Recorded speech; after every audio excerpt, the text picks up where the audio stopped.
Welcome to the Wiggly Sofa. It's a new sofa this week that looks old. I'm Heather from Wiggly Wigglers and I'm joined by Richard from Wiggly Wigglers and Farmer Phil. And we've got new seats, and the worst thing of all is that Michael, our producer, is now towering over us, and it looks like he's come down the chimney like Father Christmas, and he's sat watching us. It is, it's slightly unnerving. Michael's in front of us today instead of behind us. Yeah, should we say rude words to him or put our fingers up like this?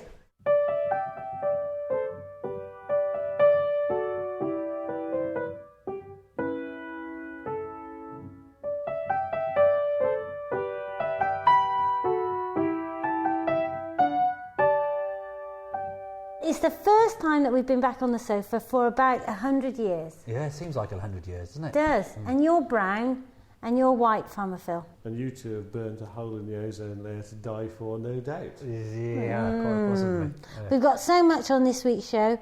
We've got real bad news from the farm, which Richard won't have heard about yet. No. We've got good news from the farm.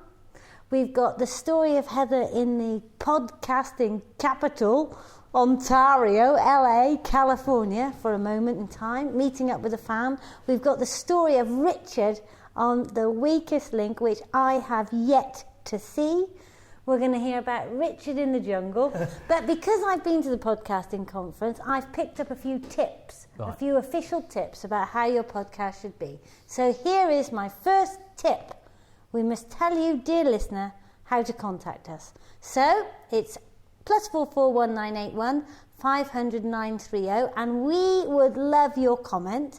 You can go to our blog, which is now updated by Karen every day, which is wigglywigglers.blogspot.com, and even better, I've got my own now, which is heathergorringe.com. And the most exciting thing that we're involved in social media that Richard won't have heard about is we're making the catalogue, Rich, this time with other people's comments. Oh, okay. All over the world, they're sending their stuff in with blogs and podcasts and all sorts of things to write the catalogue. Oh. So you're out of a job. Good. So we like go on holiday again? No. Oh. So if you've got anything that you want to add to our catalogue, then you must submit it by the 4th of December. So bear in mind this is Monday and this is now the 3rd. You better be quick. No, you can have a small extension. Michael says for special podcast listeners, because we haven't broadcast to you before this date, that you've got till the 10th. But you better be quick and send it to sam@wigglyWigglers.co.uk.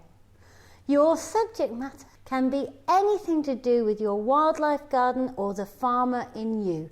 Is there a farmer in you that's producing some salad leaves in your window box? Is there a farmer in you that thinks bumblebees are important? Whatever it is, then you must send it in with a photo of you or you in your garden to san@wigglyWigglers.co.uk, and we will use the best of them in the catalogue. Now, I can't say that you're going to receive anything for it, but trust me, something good will happen. There'll be a big thank you, but of course I can't promise you anything because that would be bribery. We wouldn't want that, would we? Not at all. Rich, tell me of your adventures. Where would you like me to begin? I would like you to begin in Gatport, Airwick. Gatport Airwick, okay. Well, that was funny because I was telling you about this earlier on, but a friend of mine, James, and I went away fishing, really. That was the idea, to go fishing to Guyana, because we were looking for a special fish called an Arapaima gigas. He's a butcher. He's a butcher, and he's a good mate, and he's a keen angler as well. I have to look after him, I have to say, but anyway, he's great company. So off we trundled. We haven't been on a real fishing adventure for a few years now, but we've planned this meticulously, and actually it all went really well. Got down to Gatwick Airport, stood at the back of the queue with all our stuff, big rod pods and things like that, and a young lady came up to us, and she came up to us and said, "Oh, guys, don't bother queuing. Come round to the front of the queue and we'll book you in. You've got loads of stuff. You don't need to hold on to all that." So went to the front of the queue, got checked in. Poetry in motion. When we went through into the restaurant in Gatwick, the South Terminal this is, to feast on some disgusting sausage and bacon and things like that, stood at the back of this great big long queue. A young lady came up to us and said, don't bother queuing, guys. Come round to the front of the queue and I'll seat you. So we quite literally went round with all these people curiously looking at us. Did you not think this was odd? I did think it was odd, but I wasn't entirely sure what was going on. But, I was happy for this situation. So we went in and we sat down and stuff like that. And when we were sat there waiting for our disgusting bacon and eggs, James said, do you know what? He said, I've just heard the person at the front of the queue. So I said, no, that's a guy. He was on the Weakest Link a couple of weeks ago. Isn't that weird? Celebrity status. It's kind of weird. So that was the beginning of our adventure. 24 hours later, we got into Georgetown in Guyana. We got to our B&B, went to sleep, got up in the morning and flew into the interior. Went to this place called Anai, which is on the savannas, and it's just like a little lodge really. Went in there. It was all really nice, but there were some geckos on the ceiling in the bathroom, some praying mantis perched on the sink, all that kind of stuff.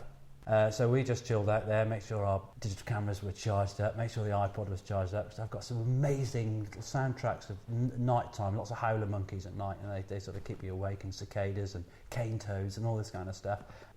The day after, the guy who was going to take us up into the jungle with a few Amerindian guides picked us up from the river, Rupunani River, and we shot off. We took off then, a good day's travelling downriver, and then we went up into the Rewa. So we stopped at this lovely little village, a Amerindian village, and had a rattle there with a few people, and then we went up into the Rewa village for our first camp.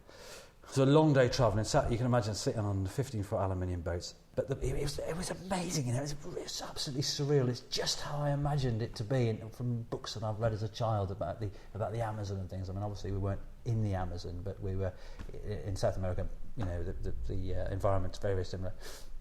We have to drag the boats through the forest to some of these lakes to fish. They were oxbow lakes, so they were originally part of the river, and they've been cut off. But you hack your way through the forest. You drag the boat from the river, which is no mean feat, half a mile or so through the forest to get to these pools. And suddenly there's this big opening in the jungle, and you've got these scarlet-breasted macaws, and they tend to be in pairs because they kind of mate for life. Very long-lived birds, and they're flying across these spaces, screeching, and the sound is amazing. It echoes because the jungle in the daytime is so quiet, and at night it's sort of deafening. Go out in the boat, and Arapaima are fished at gulp air. So they come to the surface, depends, every sort of 10, 20 minutes, depending on the size of the fish. The larger ones tend to come to the surface less frequently. What do they look like? I haven't got them in my mind. They're obviously huge. They have a relatively sort of flat head and a sort of upturned mouth. Physiology is such that it makes it easy for them to gulp air when they come to the surface. Fat, broad bodies, but they are the biggest scaled fish, freshwater fish in the world. So they have potential to get to those kind of sizes. Bronze, beautiful bronzy gold colour. A carp then? Similar to a carp, but they don't have individual fins.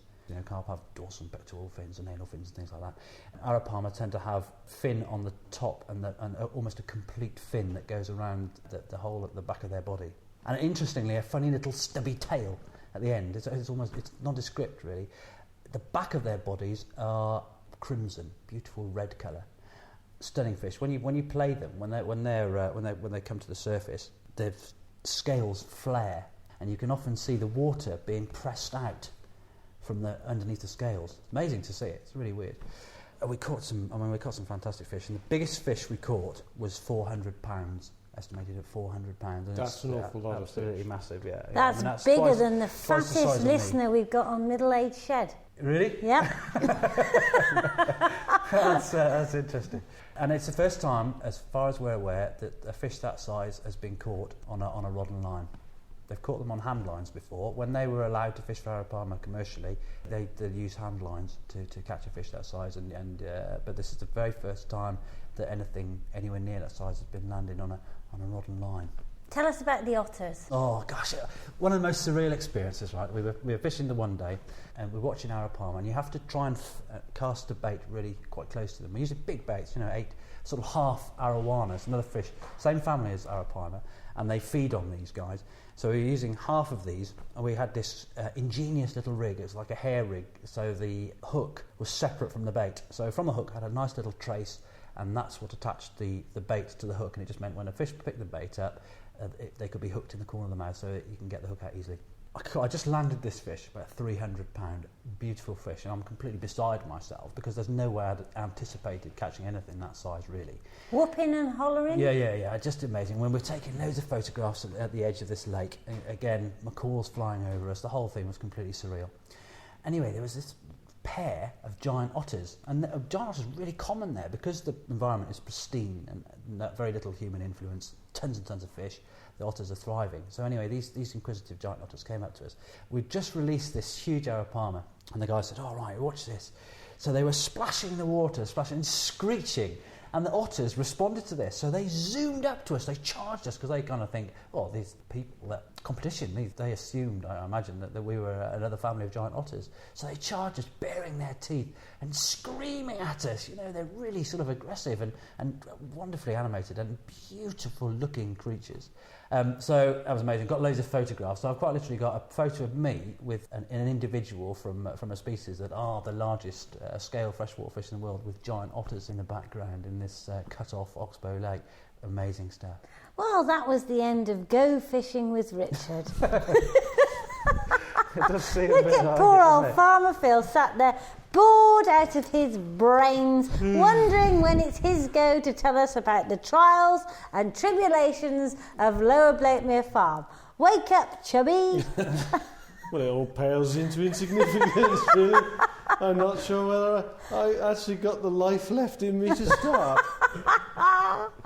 Shall we have the good news? The good news is, well, I suppose there's two bits of good news. One is that I'm going to go and combine my sunflowers this afternoon, which is always the annual entertainment, it seems, for the neighbourhood and everybody else, to see whether Farmer Phil can get the combine stuck in a muddy field or all sorts of that sort of thing. So that we're quite looking forward to that.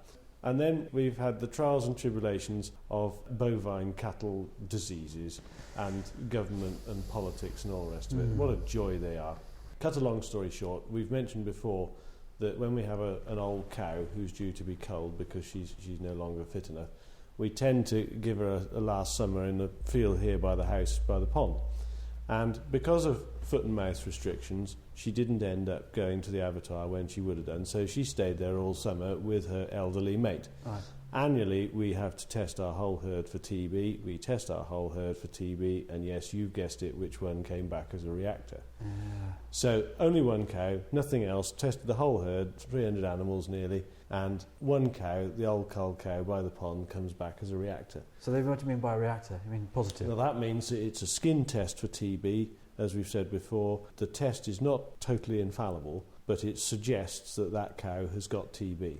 And what happens then is that the whole herd is shut down so that we can't move cattle onto or off the premises. Right. Great when you're a month away from needing to move your store cattle off the premises.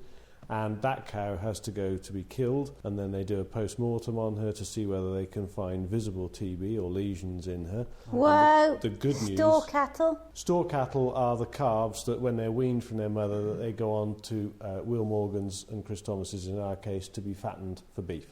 And so she went to be killed, and the good news was that she had no visible lesions. And that has two things. One, it means that she's unlikely to be terribly infectious, so that she won't have given TB to anything else, hopefully. And it also means that potentially she hasn't got TB at all. Right. They will now try and culture TB from samples taken from her, but in my experience, I would be very surprised if she'd actually got TB. So that's the good news. Right. But then, coupled with the joys of that, so then we have to negotiate licences with the ministry, with DEFRA, to move our store cattle. And in my case vet has been on holiday for a week and has been ill, so that I haven't been able to catch up, and she's the only person who can give me permission to do this, that and the other. Oh my Lord. So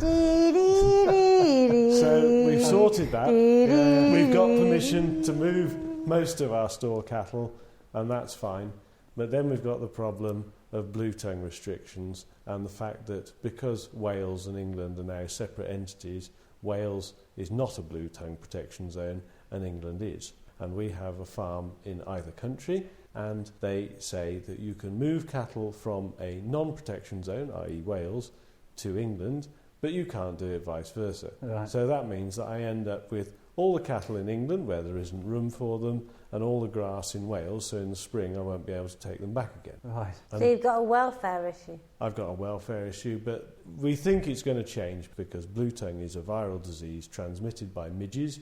So the midge feeds on an animal with blue tongue and then transmits it very similarly to something like malaria by then going and feeding on another animal. Right. So obviously the midges arrive at the Welsh border and they all halt and show their passports and clean bill of health before they're allowed to go into Wales. I don't think so. No. And it's all down to temperature, and it could be down to global warming, that blue tongue has worked its way northwards in our case up through Europe, so all of Europe has now got blue tongue. And I can hear the whole of the Wiggly listenership saying, I'm never eating beef again. Because you've even missed out one bovine disease, where I took a message last night from Matt the vet who said, hey, that cow did have BVD. yeah, well, that's another one. What's that one?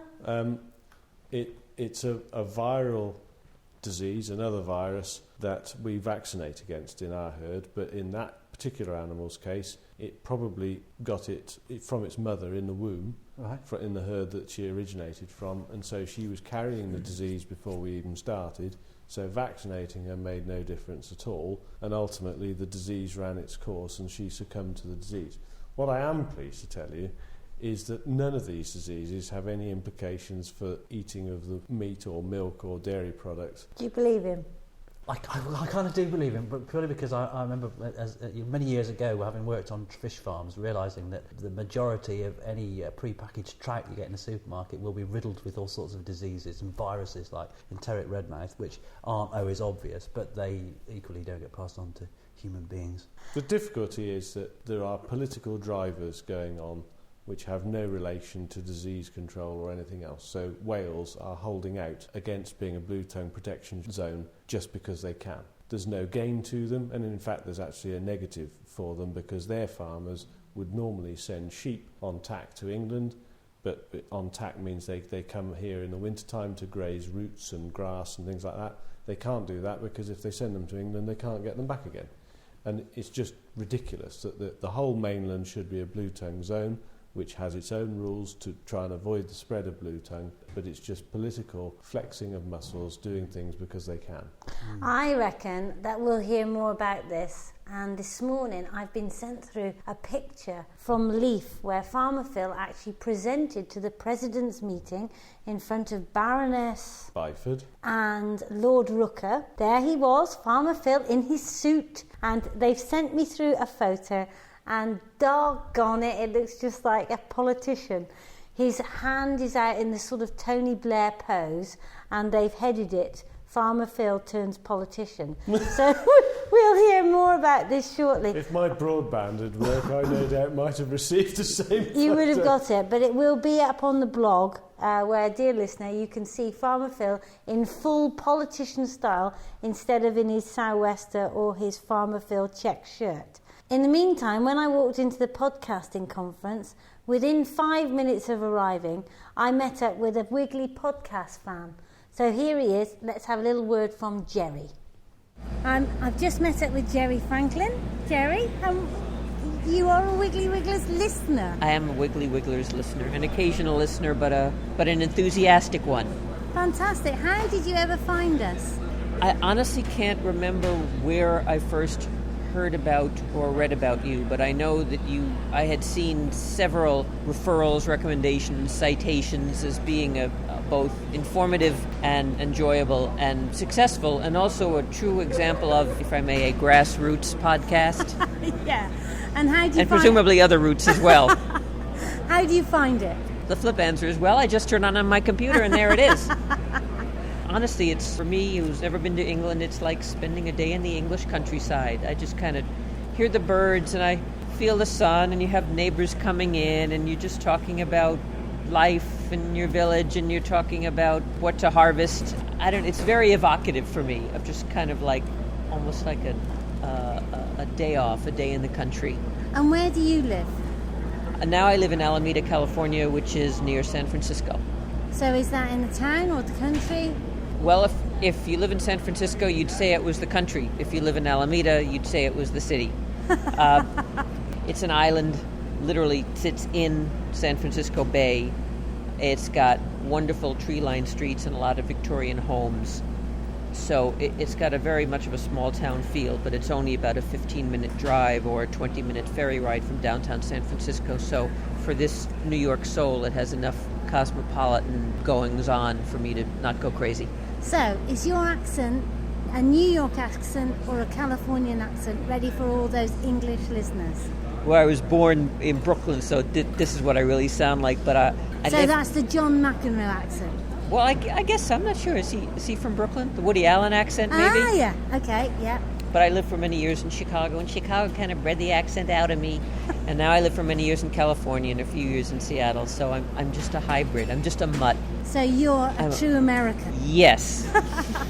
Now, tell me about, have you got a podcast? What are you involved in? I'm involved in numerous things, which is why I may sound so scattered. My wife is a certified dog trainer, so we have the Good Dog Show, which is a podcast on dog training. I spoke at this convention last year on using Audacity, so I have audacityguy.com, which has a few tips on using Audacity, mostly for beginners. I'm also helping Doug Kay with the Conversations Network, which is an ongoing series, and quite a prolific series of conversations with technology movers and shakers, which is a very highly produced series of podcasts. Is that the IT conversation? Yes, that's correct. Among other things, yes. Ah, yeah. So what are the other conversations? There are numerous series that they're bringing under one umbrella. They do podcasts of the IEEE Spectrum Radio Show. Oh, goodness. I'll let you off the hook. Thank you, I appreciate that. I believe you completely. But it really... Where can our listeners find you? Well, let's see. Dogworks.libsyn.com is the Good Dog Show dog training.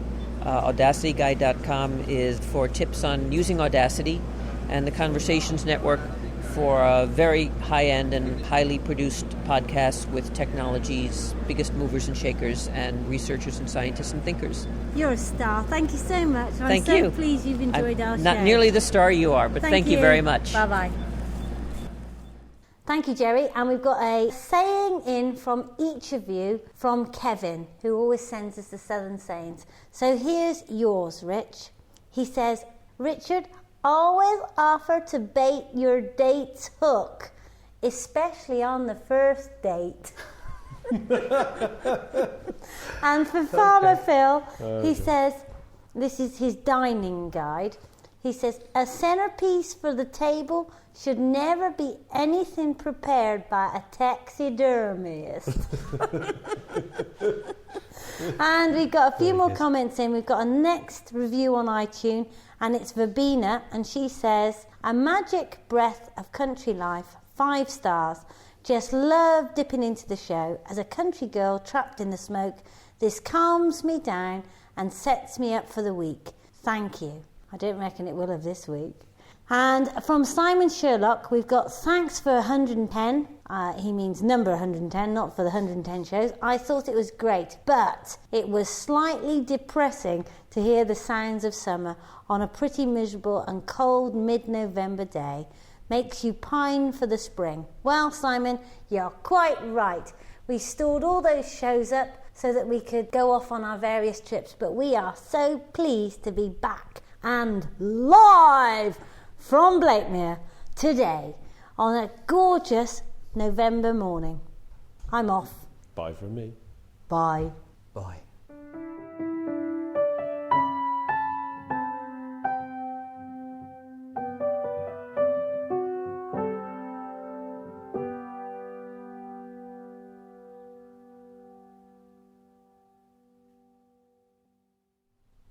Didn't get to fit half of it in. He's full of it, isn't he, Farmer Phil? Yes, absolutely. I have monumental. There was a little piece of information that came to light as a result of your trip off, Rich. I gather there was a bit of an issue with the communications back home. Oh, yeah. Well, that's typical, isn't it? You see, that's typical. I emailed because I thought there's possibly one person in the office that has just a modicum of discretion. How wrong I was. So the only way I could communicate with Sarah was to send her an email. Of course, I forgot what her email address was. Well, it's not necessarily that I forgot what her email address was. It's just that she's recently changed her email address because she's now working. Oh, off her own I'm cutting in here. What happened was Joe sent the whole office an email. It was from Richard, and it said, "Joe, please keep this a complete secret and don't tell a soul in the office because they will take the mickey out of me even more than usual. The thing is, I've lost my wife's email address. I'm unable to phone her. So could you pass this message on? Dear Coochie Coo, Richard is up the jungle without a paddle. He loves you very much and hopes that the wind is in your willows. Lots and lots of loves and kisses, Richard." And Joe immediately forwarded it. Right, it's just going to be real trouble when I get home. I was now, Josephine, you going to be able to. We like that.